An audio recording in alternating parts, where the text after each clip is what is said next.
Assalamualaikum warahmatullahi wabarakatuh. Waalaikumsalam. Kembali lagi di channel YouTube Bempara. Hari ini kita akan membahas tentang cerita legenda yang tentunya sangat menarik untuk kita simak bersama, yang sangat patut kita teladani dari sebuah cerita legenda ini. Kalau kita mendengar nama tokoh tersebut, pasti kita akan tahu bagaimana sepak terjangnya beliau ini. Telah hadir narasumber kita atau pemantik tokoh dan akademis juga.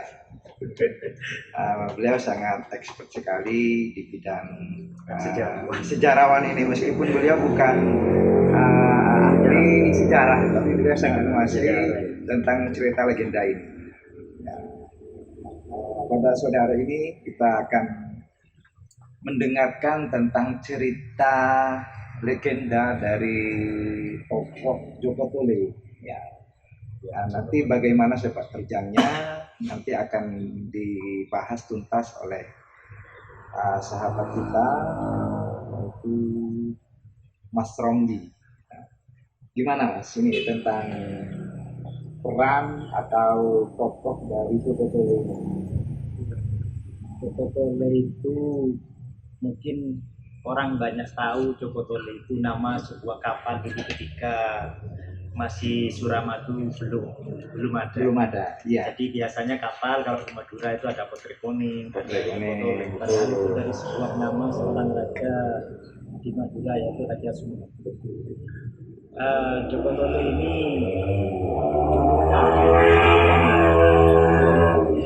kalau dia menjadi seorang raja, nama kebesarannya adalah, kalau insya Allah kalau nggak salah, Secadiningrat III. Karena kalau Secadiningrat II itu ayahnya, mbahnya. Karena ayahnya kan Adipodha. Joko Tole ini dilahirkan oleh pasangan Adipodha dan Dewi Saini. Nah, Dewi Saini inilah yang menjadi nama Putri Kuning itu. Kenapa menjadi Putri Kuning? Karena dia sangat cantik sekali.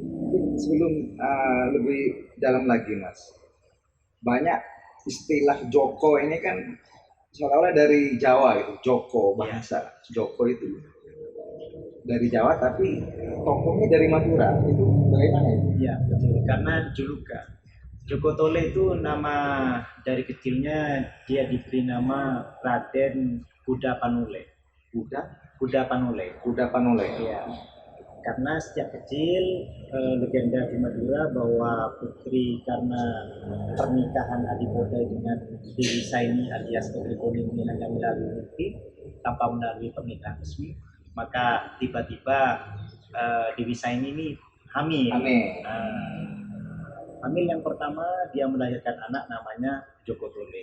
Kemudian anak ini dibuang, diasingkan di sebuah daerah di Sumenep, yaitu daerah Pekandangan, kecamatan daerah Prenduar Pekandangan. Setelah itu lahir lagi yang kedua, dia punya adik namanya Agus Wedi. Ada yang mengatakan Joko Wedi. Tapi itu juga melalui lewat mimpi. Iya, dengan Adipodha. Makanya tidak direstui oleh ayah. Maka dibuang juga biar tidak diapa-apain lah waktu itu. Dia dibuangnya di daerah Pademau Pamekasan. Nah, itu diambil anak oleh seorang kiai. Sedangkan Joko Tole ini diambil anak oleh Keleng, seorang ibu pandai besi. Karena dari ketika Keleng ceritanya Joko Tole ini dulu ada kerbau bahasa Madura. Jadi dia punya kerbau putih dan hitam. Nah, yang putih ini pergi ke hutan lebih dulu, pulang lebih akhir, tapi tetap kurus. Ternyata apa? Dia menyusui Raden Kuda Panule. Kuda Panule itu ya Joko Tole itu kan? Raden Secadiningrat III. Joko Tole itu tidak diasuh oleh orang lain ya? Ketika dibuang oleh Dewi atau Dewi Saini itu. Ya, diasuh oleh Empu Keleng. Empu Keleng ini seorang pandai besi. Setelah itu Joko Tole diasuh, dari kecil sudah kelihatan kesaktiannya. Dia kalau membuat keris, cukup dipijet-pijet, jadilah keris. Apapun senjata, karena dia memang sudah dari keturunan yang luar biasa dari Adipoda. Adipoda ini seorang yang sakti mantra. Adipoda itu dari mana ya? Dari daerah Sepudi. Ada beberapa versi sebenarnya. Termasuk Kampung Madura juga. Kampung Madura Raja Sepudi. Oh, Raja Sepudi. Beliaunya ini sering bertapa. Jadi pertapaannya yang terkenal di daerah Gunung Geger Bangkalan. Adipoda sampai sekarang kalau ke Sepudi itu masih punya senjata yang masih diagung-agungkan masyarakat Sepudi. Namanya calok podi. Calok podi sama sebuah keris. Ya, karena kalau calok podi ini biasanya tiap tahun diarak di desa. Kalau yang keris ini namanya keris Janur Sekongkong. Ini keris yang luar biasa, kadang tampak, kadang tidak. Nah, singkat cerita, Joko Wedi juga tumbuh besar bersama Kiai di daerah Pamekasan. Joko Tole juga tumbuh besar bersama Pulang yang ketika dibuang itu diasuh oleh Bukelang, tapi di susui sama kerbau putih pertama. Sedangkan Agus Wedi dibuang di daerah Pamekasan, di daerah Pademau Pamekasan, diasuh oleh seorang kiai yang luar biasa. Makanya Pamekasan kan maju, dari dulu memang sudah maju.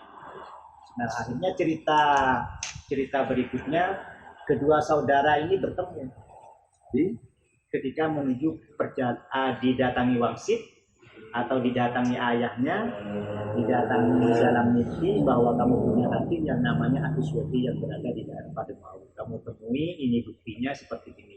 Jadi wajah ini seperti pinang dibelah dua, sama-sama ganteng, luar biasa. Maka dua orang ini kemudian menjelajahi ke tanah Jawa. Pergilah ke tanah Jawa, karena apa? Karena Empu Keleng ini dipanggil oleh Brawijaya di Majapahit untuk membentuk pintu gerbang Majapahit yang luar biasa. Karena tidak semua orang mampu. Sudah berbulan-bulan Empu Keleng ayah angkat Joko Tole tidak pulang-pulang. Maka disusullah oleh Joko Tole untuk membantu ayahnya. Nah, sebelum itu dia ketemu Agus Wedi, berangkat sampai Gunung Geger Bangkalan, didatangi seorang laki-laki tua, dia bertapa. Ini kan legenda ya. Bertapa hanya di atas ilalang, kemudian dia diberi senjata. Itu diberi cemeti. Joko Tole itu ya. Terus dengan kuda. Makanya kudanya itu namanya, kalau di Jawa, di Jogja yang terkenal adalah kuda Sembrani. Makanya lambang Sumenep itu kan Sumeka. Nah, kuda kan. Ya. Itu berakar dari ketika Joko Tole dia senang kuda. Kudanya itu bisa berubah-ubah kadang-kadang. Jadi bisa terbang. Kuda ini bisa terbang. Kan simbolnya bisa terbang. Nah, seperti itu.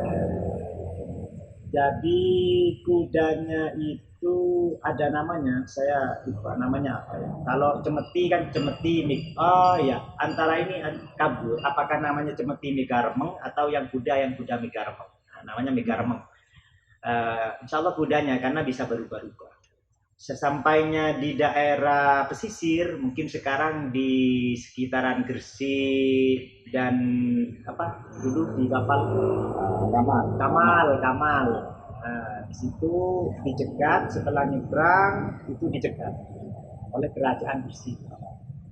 Karena ternyata Raja Gresik ini mendapatkan wangsit bahkan bahwa ada dua anak muda dari Madura akan datang, dan itu yang mampu memberantas kejahatan yang ada di Gresik. Nah, maka setelah itu mampir dulu di Gresik, Agus Wedi atau Joko Wedi ini kemudian dinikahkan dengan anaknya Raja Gresik dan menjadi raja di sana. Dia tidak ikut ke Majapahit.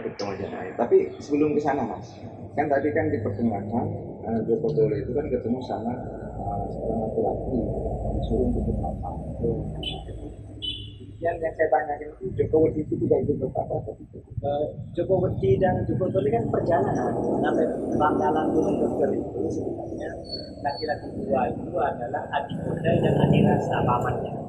Jadi Adipoda ini punya saudara namanya Adirasa. Dua-duanya ini seorang petapa adat.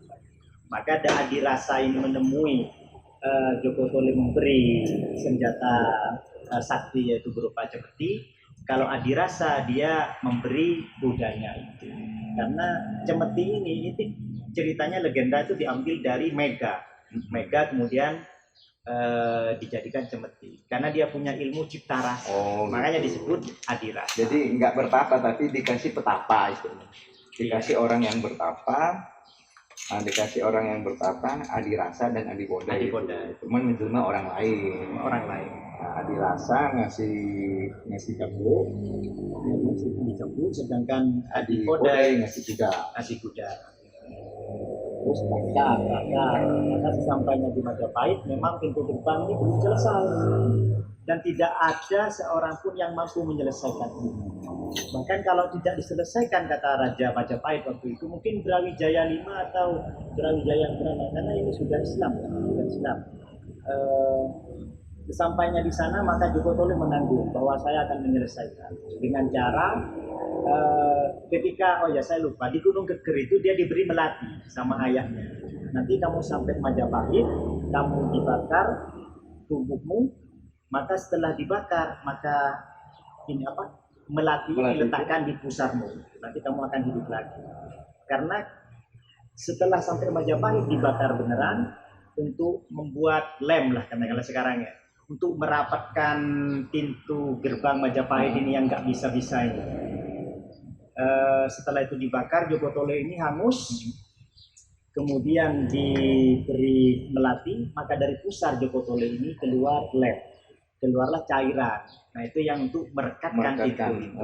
Kemudian setelah itu dia dimandikan ke air kembang dan hidup kembali dan ditinggalkan.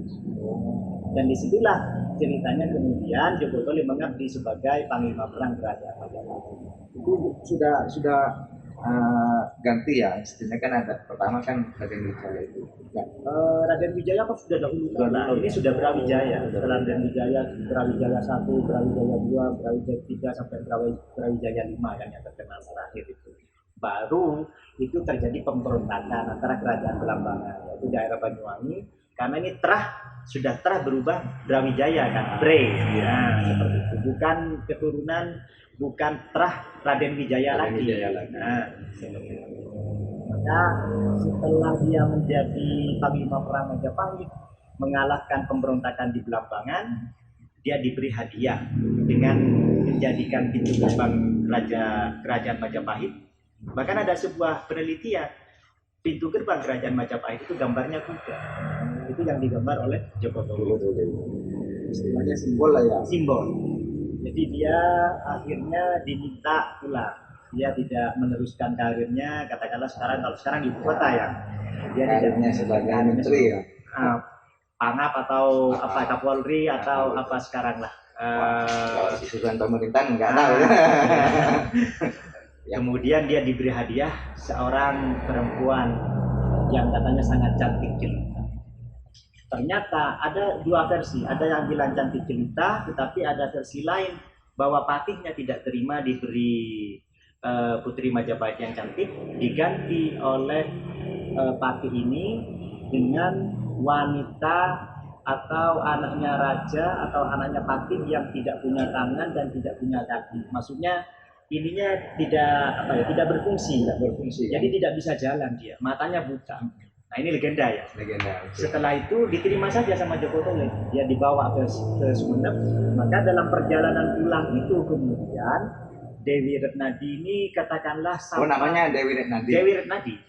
Istrinya Joko Tole itu Dewi Retnadi. Nanti jadi Raja Sumenep ke-13 insyaallah kalau nggak salah bergelar Pangeran Sejadiningrat III. Sesampainya di Bangkalan setelah nyebrang, dia nanti mau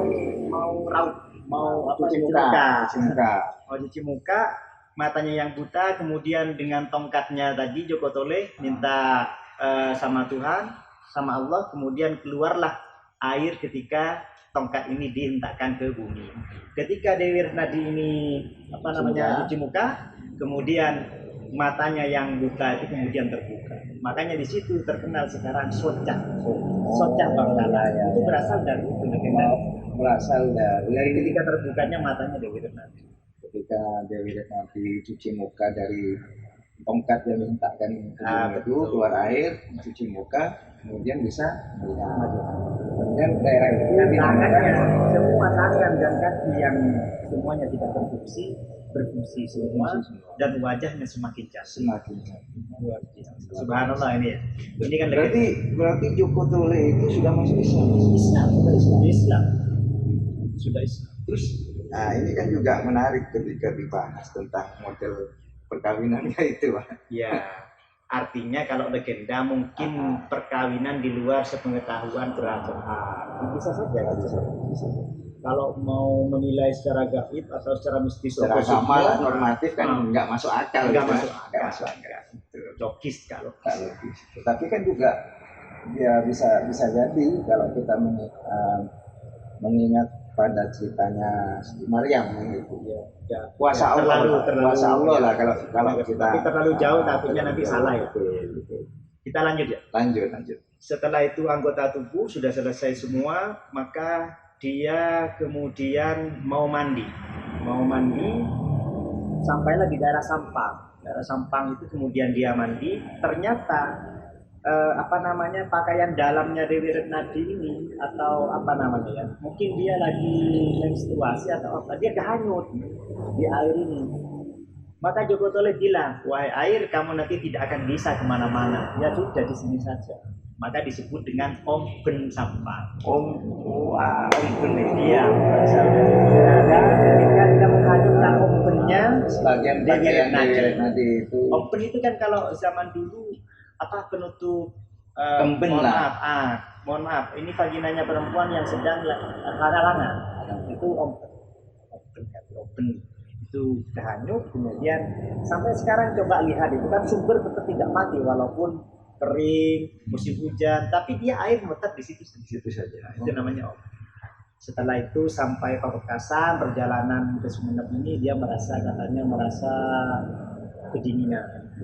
Maka dengan tongkatnya tadi dipukulkan lagi ke bumi, keluarlah api. Maka disebut Kadengkah itu api tak kunjung padam. Ceritanya seperti itu. Ceritanya jadi sebagai tapak tilas lah, kenang-kenangan dari Joko Tole. Maka sampailah dia dulu di Pekandangan. Sedangkan Agus Wedi ini sudah jadi Raja Gresik. Maka kemudian saya bertanya, ini perlu penelitian ya. Makanya ada Pulau Bawean. Bawean itu kan bagian dari Gresik. Bahasanya mirip dan hampir mungkin 90% sama dengan bahasa Madura. Itu berasal dari Agus Wedi yang menjadi raja di Gresik. Jadi banyak sekali. Adipati Tuban itu Ronggolawe. Itu juga dari banyak sekali. Berarti raja-raja di Jawa itu maksudnya yang kayak di Gresik itu kan masih ada hubungan darah karena dia mengambil menantu. Kalau di Tuban yang kita ceritakan kemarin, Ronggolawe dia jadi adipati. Anaknya Arya Wiraraja itu sebelum Majapahit berdiri secara besar. Kalau ini kan sudah di akhir karena dia sudah menjadi raja ke-13. Jadi kisaran abad 1400-an. Dan sakti luar biasa. Dari kecil memang sudah punya keahlian. Sedangkan Agus Wedi ini cerdas luar biasa.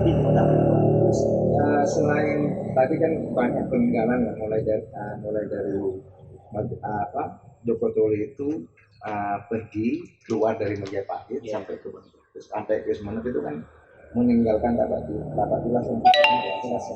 Ada nama-nama daerah yang disematkan di terhadap ketuaan beliau ya. Luar biasa. Nah, yang saya tanyakan itu sepak terjang setelah dia di Sumeneb. Joko Tole setelah di Sumeneb itu sepak terjangnya seperti apa? Setelah itu dia kan sudah ke Sumeneb, menghadapi bundanya yaitu Putri Koning alias Dewi Saini. Pertama sepertinya dia menurut cerita atau legenda itu kemudian di Sumeneb dia bilang bahwa adiknya Agus Wedi itu sudah menjadi Raja Gresik karena suatu saat mereka diundang. Jadi Agus Wedi tidak datang juga.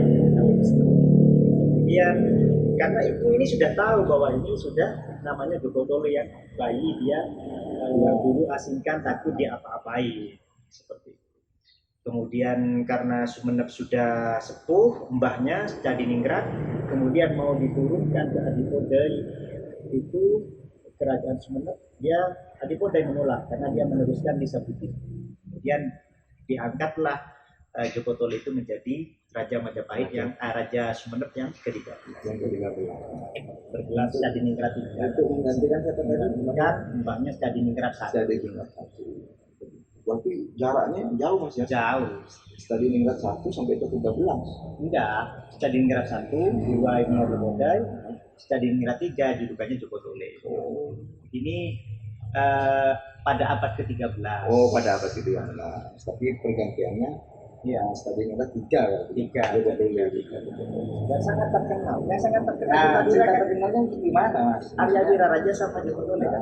Ya artinya kan pasti ada sesuatu, istilahnya kontribusi lah kalau sekarang itu, kontribusi jasa dari Joko Tole itu merekatkan diri atau mengangkatkan diri terhadap masyarakat. Betul. Joko Tole ini kita lanjutkan ketika dia sudah menjadi raja. Karena sekarang dia menjadi raja. Ketika memimpin Sumenep itu kurang lebih 45 tahun. 45 tahun. Lebih satu. Luar biasa kan? Luar biasa.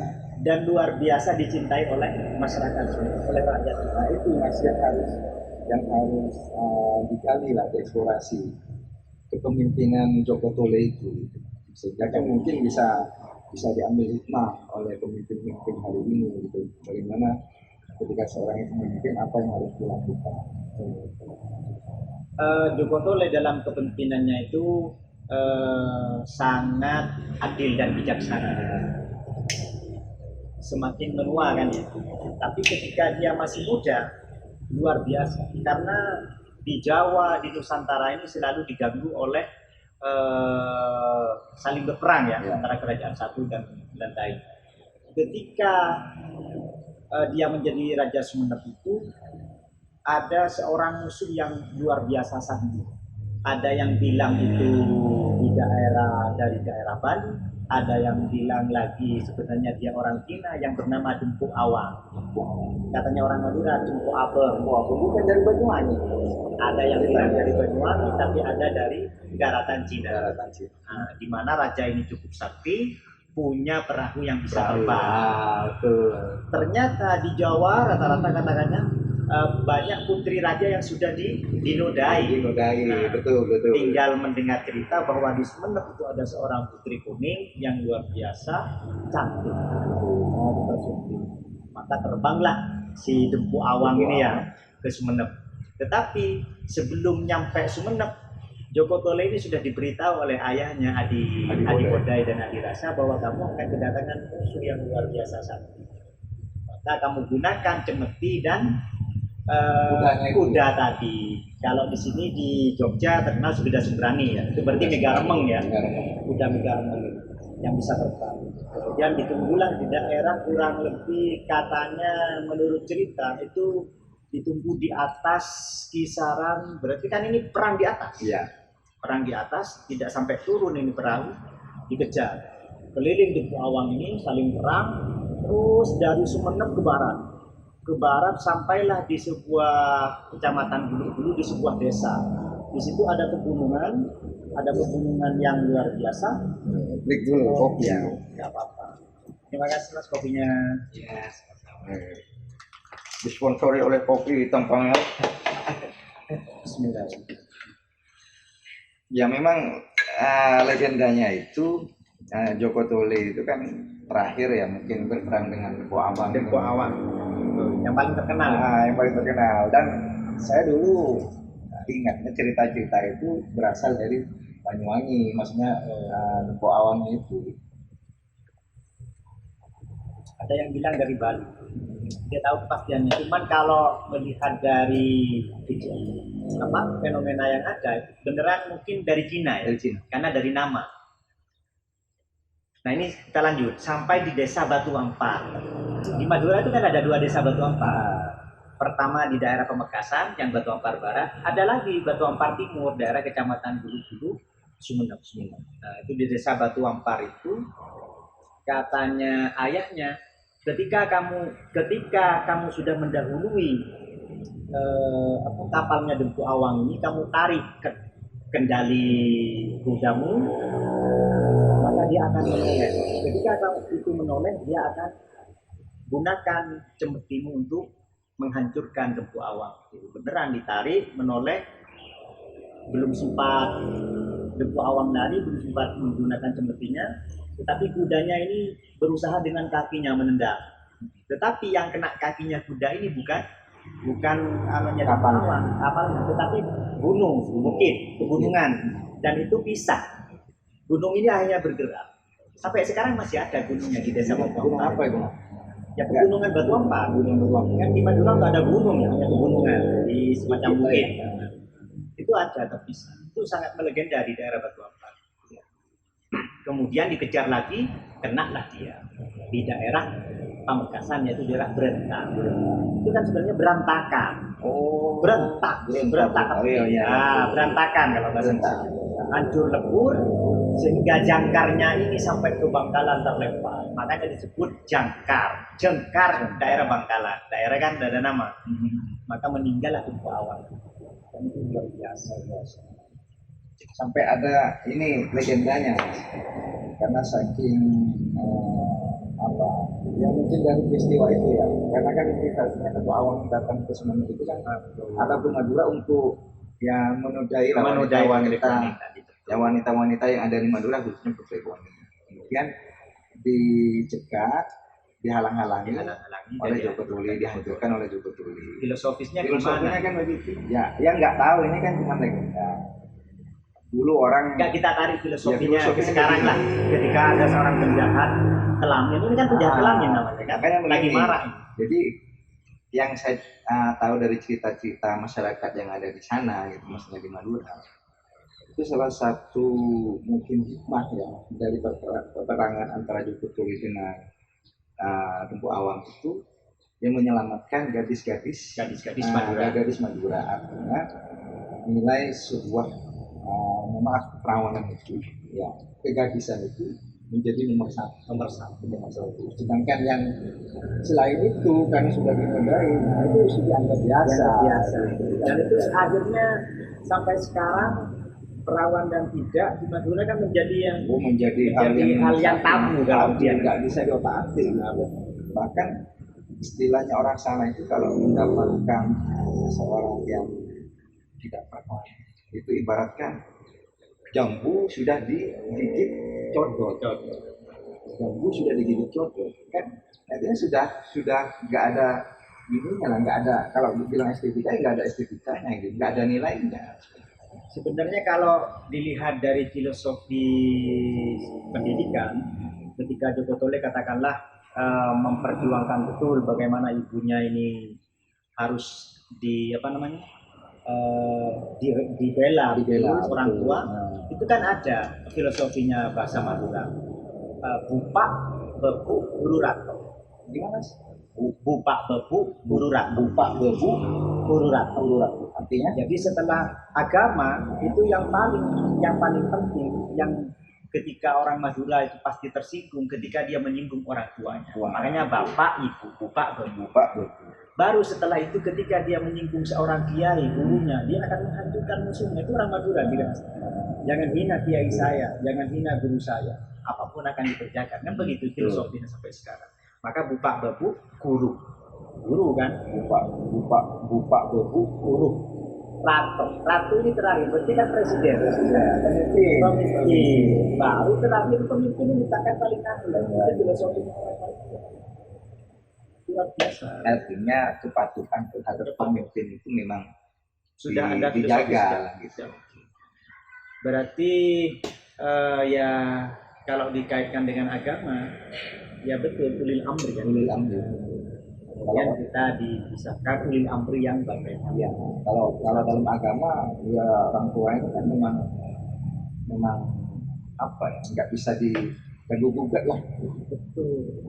Karena memang sudah Allah itu sudah menjelaskan wala takun lahu haruma. Jadi dalam Al-Quran juga sangat dijelaskan. Artinya kemudian legenda atau legend itu menjadi eh, namanya educational philosophy. Jadi menjadi sebuah filsafat kehidupan dan pendidikan. Ya, kan kita banyak bisa ambil pelajaran banyak lah dari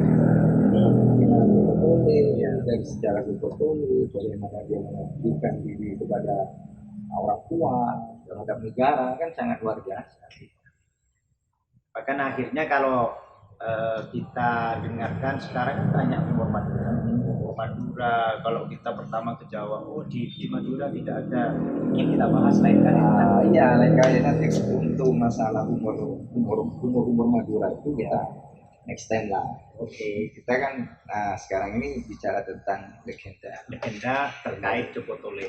Nah, setelah peperangan itu udah selesai, aman. Nggak ada apa-apa. Istilahnya orang yang mengganggu lagi di kerajaan. Tidak ada di Jawa, aman, karena anggaplah penjahat Pelangi itu sudah hancur di Madura. Jadi nama-nama kemudian itu dikaitkan dengan kebesaran nama seorang Joko Tole. Makanya Sumenep kan Sumekar ya, lambangnya kuda. Kalau akhirnya melihat senjata di Sumenep ya bukan celuri. Celuri itu kan sudah pada abad keberapa yang diperkenalkan kayak lesat dan sudah itu. Kalau saya pernah baca di ini lagi web gitu ya. Sebenarnya celuri itu adalah salah satu cara yang diberikan oleh Belanda memang memprovokasi masyarakat untuk menyelesaikan konflik itu lewat kekerasan. Enggak, kan tadi provokasi Belanda itu kemudian mengangkat terhadap masyarakat. Dianggap bahwa ketika menyinggung sebuah harga diri itu harus diselesaikan dengan duel, carok lah, dan kemudian masyarakat menganggap bahwa carok itu merupakan budaya dari masyarakat Madura. Padahal itu berdasarkan referensi yang saya baca itu merupakan salah satu provokasi memang secara geografis karakteristik Madura itu memang keras, karena secara geografis sudah keras gitu. Jadi itu yang dimanfaatkan oleh Belanda. Kalau ngomong sejarah dulu beda jauh lah, beda jauh, termasuk simbol Madura itu ya bukan celurit gitu. Bahkan ada seorang tokoh di Malang itu mengatakan Madura itu pada dahulu kala orangnya sangat sopan santun. Betul. Karena di zaman penjajahan saja seperti itu. Tetapi sebenarnya ada sebuah penelitian yang mengatakan awal nama celurit itu diperkenalkan oleh Kelesa. Ini tokoh sudah kurang lebih kisaran mungkin abad beberapa, mungkin sudah abad ke-15 Kelesa. Celuritnya itu tidak seperti tanda tanya, tetapi tanda tanya terus ke atas. Itu celurit yang diperkenalkan. Ada orang yang penelitian yang bilang seperti itu. Jadi maka macam-macam celurit Bangkalan, Sampang, Pamekasan semua kan beda-beda. Karena sebenarnya itu dulunya ya bukan celurit, senjatanya adalah keris, tombak, golok, cemeti yang dilambangkan oleh. Mungkin lain kali aja Mas, kita nanti bahas tentang simbol dan budaya. Boleh. Mungkin cerita legenda pada sore hari ini kita cukupkan sampai di sini dulu. Nanti kita akan membahas tentang legenda-legenda yang lain, termasuk juga humoris humor Madura. Kemudian bahas tentang simbol-simbol kebudayaan yang sampai hari ini itu masih dipertahankan oleh beberapa masyarakat. Mungkin cukup sekian dari kita, sampai ketemu di lain kesempatan. Sekian dari saya. Assalamualaikum warahmatullahi wabarakatuh. Terima kasih.